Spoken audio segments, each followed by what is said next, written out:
awakening a sleeping faith. Have you ever wondered what would happen if everything you believed as a Catholic was actually more real than the ground beneath your feet? What if Mary, the Virgin, the Mother of God, is not just a figure from ancient scripture, but a living queen, still walking among us, still working miracles today? This is not mythology. This is not poetic tradition. These are divine footprints left behind by heaven. If your faith has grown quiet, if the fire has dimmed, this may be your wake-up call, because these are not just stories. They are sacred warnings, tender cries from the Mother of Mercy to return before it's too late. You were not created to merely survive. You were created to believe, and belief begins with wonder. So open your heart, let the veil lift, and prepare to encounter the living presence of Mary like you've never known her before. Awakening a sleeping faith. Have you ever felt a stirring in your soul, like a whisper in the silence, a presence watching gently, lovingly, just beyond the veil of the visible world? If you are Catholic, or even just one who has ever uttered a prayer in desperation or longing, then know this: your faith may be asleep, but it is not dead.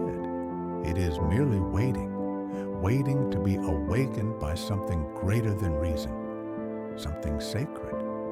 What you are about to hear is not legend. It is not the product of poetic imagination. These are real miracles, witnessed, recorded, and preserved through centuries, not for entertainment, but as divine echoes calling you back to truth. And at the heart of them all is a woman, not just any woman, the most mysterious, most exalted, most loving creature ever created by God, the Virgin Mary. She does not belong to history books alone. She belongs to now, to this moment, to you. She is not a statue collecting dust on a shelf. She is alive, radiant, powerful, and present. And her miracles continue to this day, unfolding in places both ordinary and forgotten, to remind us that heaven is still speaking. You see, we live in a noisy world, a distracted world, and somewhere between the headlines, the heartbreaks, and the endless scrolling, we've forgotten how to listen. But faith does not shout. Faith whispers. Mary's voice is soft but unwavering. Her message is clear but hidden from those who rush.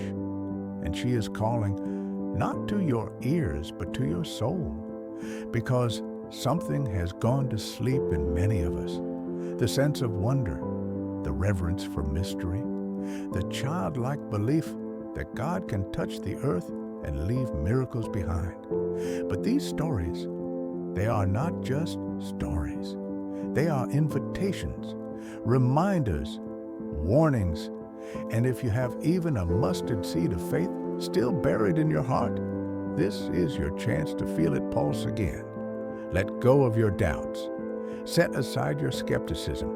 For the next few minutes, allow your heart to soften, because what follows are 10 divine fingerprints, miracles of Mary, and each one holds not only proof of her presence, but a lesson, a truth, a lifeline for your spirit. Your faith is not lost. It is only sleeping. Now, let it awaken. The shocking archaeological discovery. What if I told you that beneath the ancient soil of Jerusalem, near the very garden where Jesus once wept before his passion, lies a sealed tomb? Not just any tomb, a tomb untouched for thousands of years, buried in silence, sealed in mystery, and hidden just long enough for this moment in history. When the archaeologists arrived, they didn't expect to find much. The location near the Kidron Valley was sacred, but long overlooked until strange records surfaced. Ancient writings spoke of a resting place never opened, bearing markings long associated with the Virgin Mary. The team thought perhaps they had stumbled upon an early Christian burial site, but what they found left them breathless. The tomb was sealed with ancient stone, untouched by modern hands. No signs of tampering, no signs of decay. And when the heavy stone was finally rolled away, what lay beyond was not death, but absence. There were no bones, no shrouds, no remains, only air, silence, and the lingering sense of something holy, something that had once been there and yet had never truly belonged to the earth. The room was small, hewn in the shape of a cross. On the walls, faint but undeniable carvings, stars, lilies, a woman with a crown. Marian symbols etched centuries before such iconography became widespread. No name, no inscription, but her presence was unmistakable. What tomb could remain untouched for 2 millennia? And more importantly, why was it empty? Some dismissed it as legend, others as a coincidence. But to the faithful, to those who know her, who have felt her presence in moments of desperation and grace, it was not a coincidence. It was confirmation. You see, Catholic tradition holds that Mary was assumed into heaven, body and soul, by the power of God. Unlike others, her body never saw corruption. No grave ever claimed her, no dust ever held her. And this discovery, quiet yet thunderous in its implications, may very well point to that truth. The Church has always taught that not everything holy can be measured in bones and bricks. But once in a while, heaven leaves a trace. This tomb may not prove anything to skeptics. It may not make headlines for long, but to those with eyes of faith, it is more than a sight. It is a sign that Mary was never meant to remain beneath the earth, a sign that her story and ours is not confined to the grave. The silence of that empty tomb speaks louder than words. It whispers of glory, of mystery, of the divine promise that death is not the end. It calls us back to wonder, back to awe, and perhaps back to Mary, because she is still near, still reaching, still reminding the world that heaven touches earth in the most unexpected places. And sometimes, all it takes to feel it is the courage to believe. Theories about the death of the Virgin Mary. No moment in the life of the Virgin Mary is without mystery, but none so veiled, so debated, so sacredly hidden as the moment of her passing, if indeed she ever truly passed. The Scriptures are silent. The Acts of the Apostles, so vivid in describing the early church, do not mention the death of the one woman who bore God Himself into the world. This silence has birthed centuries of questions and devotion. There are, broadly, 2 ancient beliefs. The first, that Mary did indeed die, but not like others. Her death, called the Dormition, was a peaceful falling asleep. No pain, no corruption of the body, just a gentle transition, as if heaven itself laid her to rest. Her soul, radiant and unstained, was reunited with her Son, and shortly after, her body, untouched by decay, was assumed into heaven, glorified and incorrupt. The second, that she never died at all. Just as Enoch and Elijah were taken by God without tasting death, Mary, being the Immaculate One, untouched by original sin, was lifted bodily into heaven, bypassing the grave entirely. This belief, cherished especially in Eastern traditions, portrays Mary not as conquered by death, but triumphant over it. And here lies the beauty. The Church, in her wisdom, does not force us to choose. What she does declare, solemnly, infallibly, is this: after the completion of her earthly life, Mary was assumed body and soul into heavenly glory. How that life ended, whether through death or divine elevation, remains part of the sacred mystery. A mystery that invites not fear, but reverence.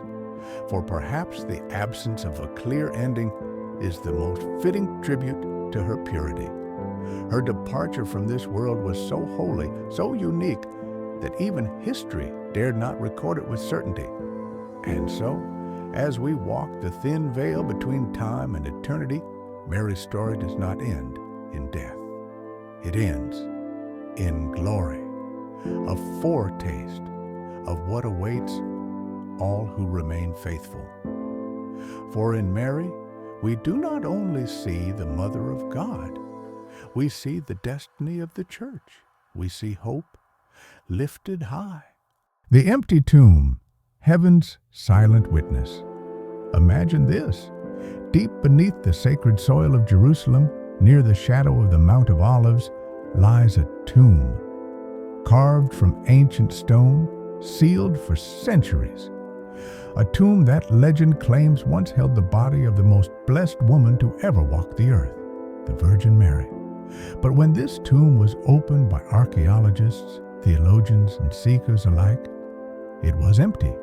No bones, no cloth, no signs of decay, just silence, holy, reverent silence. Was it vandalized over time? Was her body moved? Or was it never meant to remain there at all?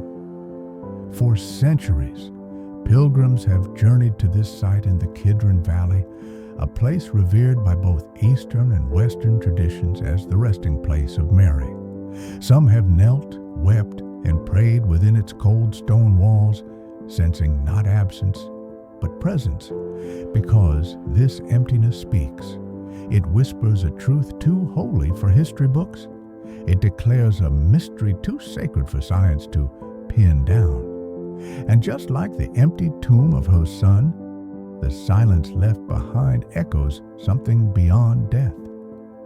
If the Mother of Christ, pure, faithful, and chosen, had her earthly body spared from corruption, is this not heaven's signature? A divine exclamation that death does not have the final word.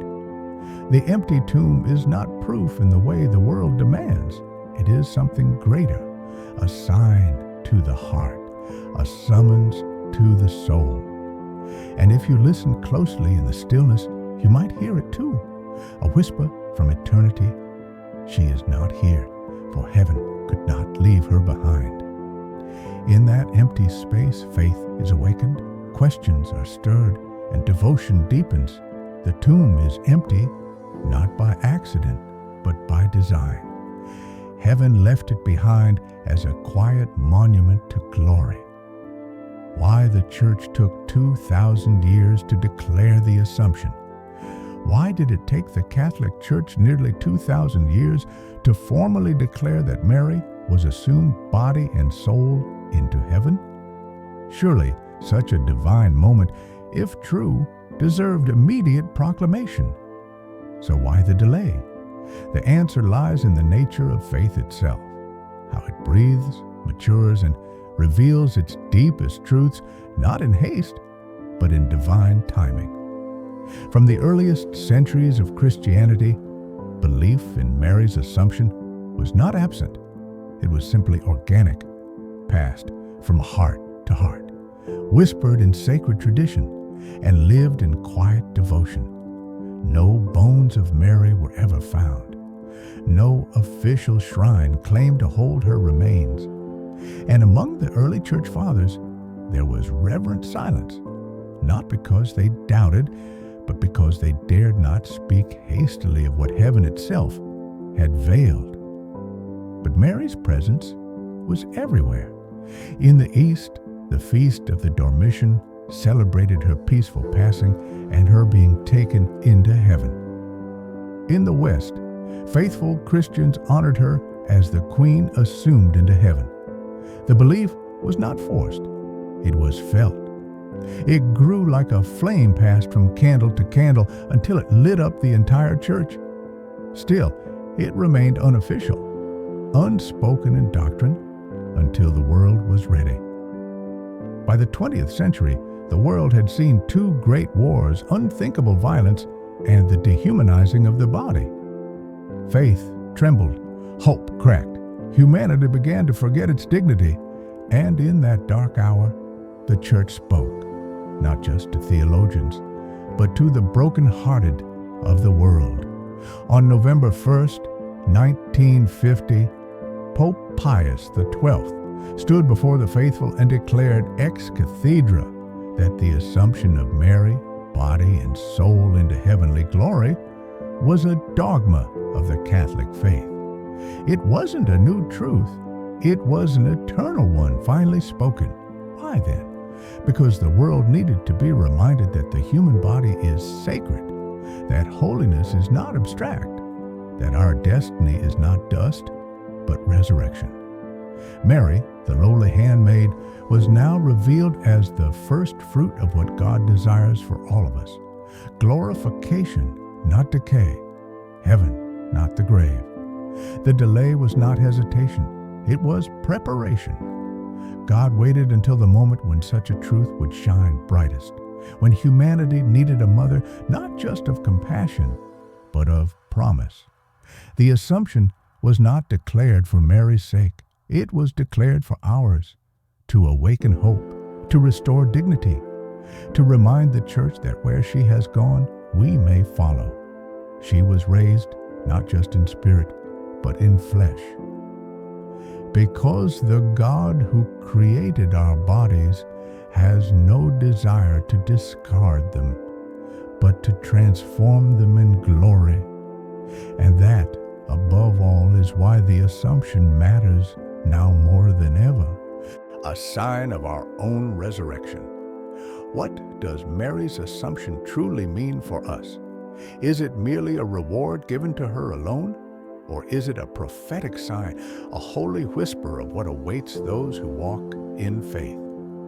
In the assumption of the Blessed Virgin Mary, we see more than a singular event. We see our destiny unveiled through her glorified body. Mary was not only chosen to bear the Son of God, she was also chosen to be the first sign of what happens when love and grace fully transform a human life. We live in a world that reduces the body to a machine, or worse, a burden. Death is seen as the final humiliation, decay, the inevitable end. But Mary's assumption interrupts that narrative. It proclaims something revolutionary. The body is sacred. The body is eternal. The body is destined for glory. Mary's being taken up, body and soul, is not a fantasy. It's a foretaste. What happened to her is a promise of what will happen to all the faithful. It is not only a reward for her unique role in salvation history, but a signpost pointing to the resurrection of the body at the end of time. When Christ rose from the dead, he conquered death. But when Mary was assumed into heaven, it was as if God leaned closer and said to us, "This is what I intend for you too." It's easy to spiritualize heaven, to think only the soul matters. But God made us body and soul, and he will not abandon half of what he made. Mary's assumption is a holy declaration that our salvation includes everything, our thoughts, our hearts, and yes, even our flesh. For those who suffer from illness, from aging, from the wounds of the past, this truth is a balm. Your body is not a prison. It is a temple destined for eternal light. For those who have buried loved ones in the cold silence of a grave, this doctrine burns with hope. They will rise. The Assumption of Mary is not a myth. It is a mirror, showing what love does to a soul surrendered to God. It tells us that heaven is not just a place of spirits, but of persons, whole, radiant, resurrected. In Mary's Assumption, we do not see an exception. We see the future, and it is glorious. The empty tomb and the mystery of Mary's final resting place. Deep in the valley of Kidron, beneath the shadow of ancient olive trees and the still whispers of Gethsemane, lies a tomb unlike any other, silent, sealed, and empty. For centuries, Christian pilgrims have come to this sacred site in Jerusalem, traditionally known as the Tomb of the Virgin Mary.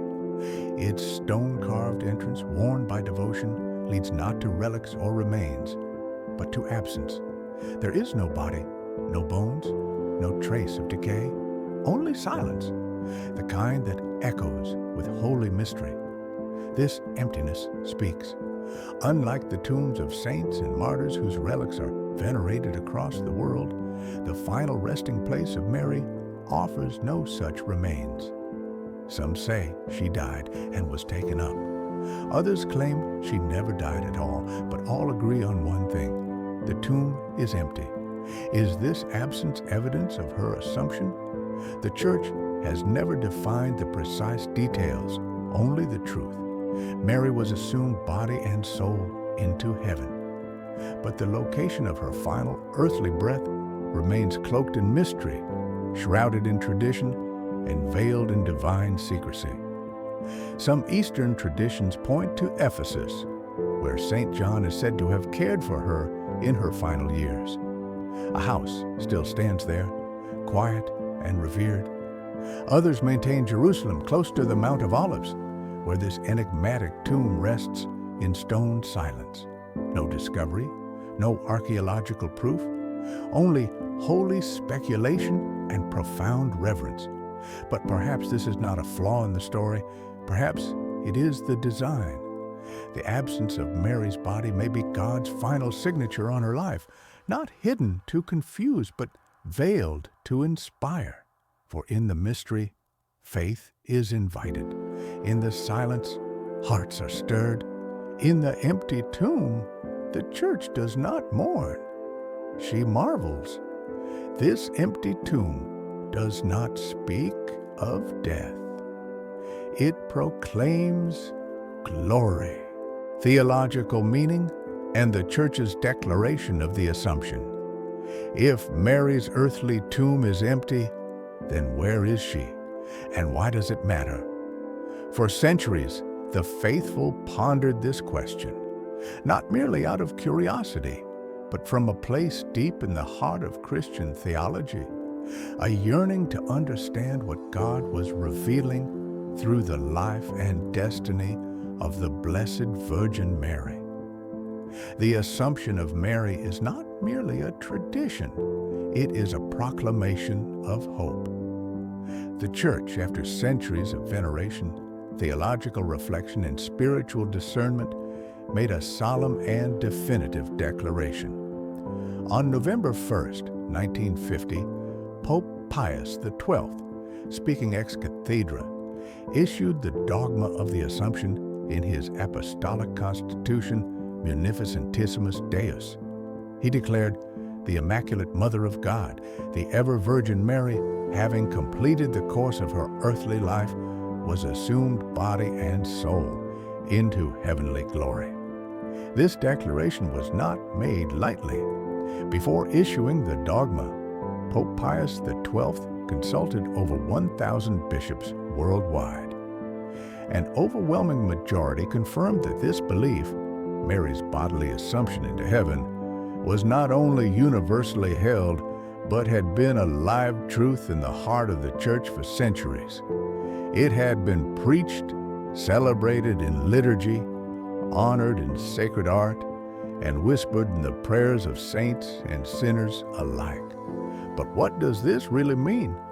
It means that Mary, the first to receive Christ into her body, was also the first to follow him fully into glory.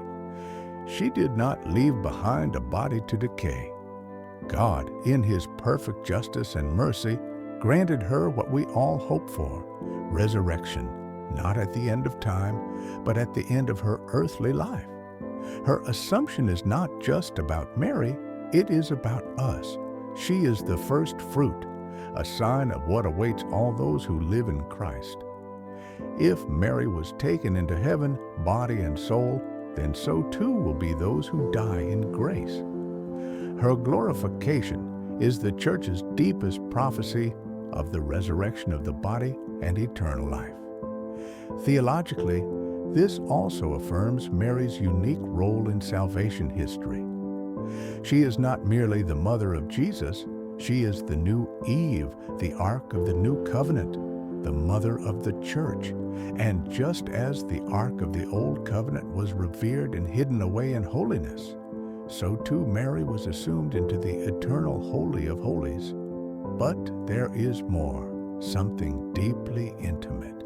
The Assumption reminds us that heaven is not far, that our bodies, so often fragile and weak, are not meaningless vessels, but sacred temples, that every suffering endured in the body is not forgotten, that our tears, our wounds, our years, all will be redeemed. Mary's Assumption is God's promise that nothing offered in love is ever lost. And so, each year on August 15th, the Church celebrates the Solemnity of the Assumption, a feast of joy, glory, and hope. Bells ring, processions walk, flowers are laid before statues of Our Lady, and in every corner of the world, the faithful lift their hearts to the woman who went before us, who shows us the way, and who, even now, prays for our final journey home. She who was taken up still looks down, and her eyes, full of heaven, see you. Mystical visions and the voice of the saints, long before the Church formally declared the Assumption of Mary, heaven had already whispered it to the hearts of the saints. Throughout history, mystics and visionaries, souls set ablaze with divine love, have encountered Mary in visions that confirmed her glorious destiny. These were not inventions of imagination, but moments of grace that left even the holiest trembling. Saint Bridget of Sweden, a 14th century mystic and mother, received a revelation in which Mary said, "My body was not left to rot in the earth, it was taken to heaven." Saint Bridget, known for her deep spiritual insight and divine revelations, recorded her vision with unwavering conviction. It would echo through centuries of Catholic thought, strengthening the belief that Mary's Assumption was not a myth, but a mystery revealed. Saint John Damascene, in the 8th century, boldly preached, "It was fitting that she, who had kept her virginity in childbirth, should keep her body free from decay in death." He proclaimed that Mary's body, which had borne the Son of God, was not destined for the dust of the earth. His sermons in Jerusalem, near the very place some believe was Mary's tomb, helped to enshrine the belief that the tomb was indeed empty, because heaven had claimed her. Saint Bernadette of Lourdes, though not given a vision of the Assumption itself, experienced Mary as a living presence, radiant, young, and alive in glory. "She was so beautiful that I wanted to die just to see her again," Bernadette once said. And Saint Maximilian Kolbe, martyred in Auschwitz, believed Mary was not only assumed into heaven, but now acts as Queen of the universe, interceding with unstoppable grace.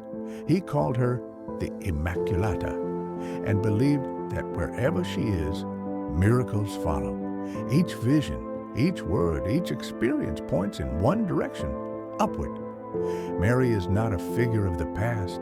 She is present, alive, glorious. And the saints in every age have seen her light, heard her voice, and followed her example. She doesn't only dwell in heaven, she appears on earth.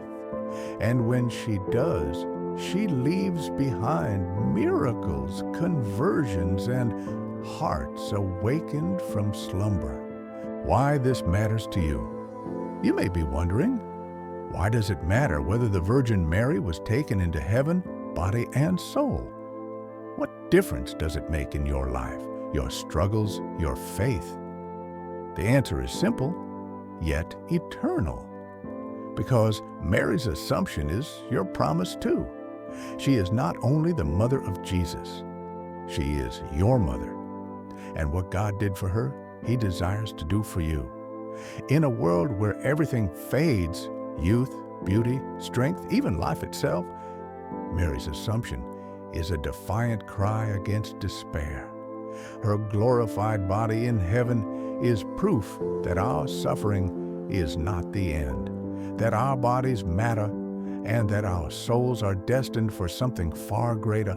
She went before us to show us the way.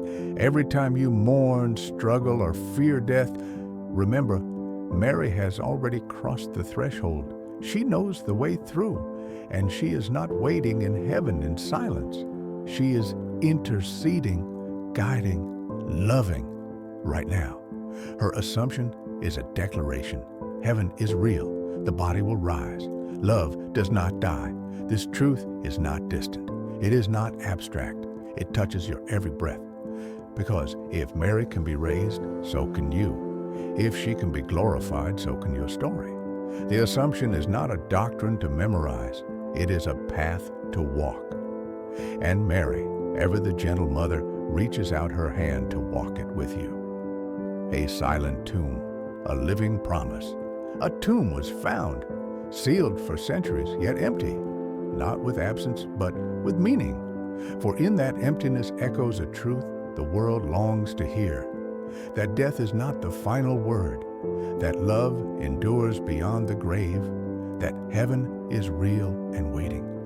Mary's story is not just history, it is a whisper to your soul, a reminder that no pain is wasted, no life forgotten, no prayer unheard. So walk in hope, live with faith, and when the night feels longest, look up. The Queen of Heaven has walked this road before you, and she waits at the end with open arms and a light that never fades.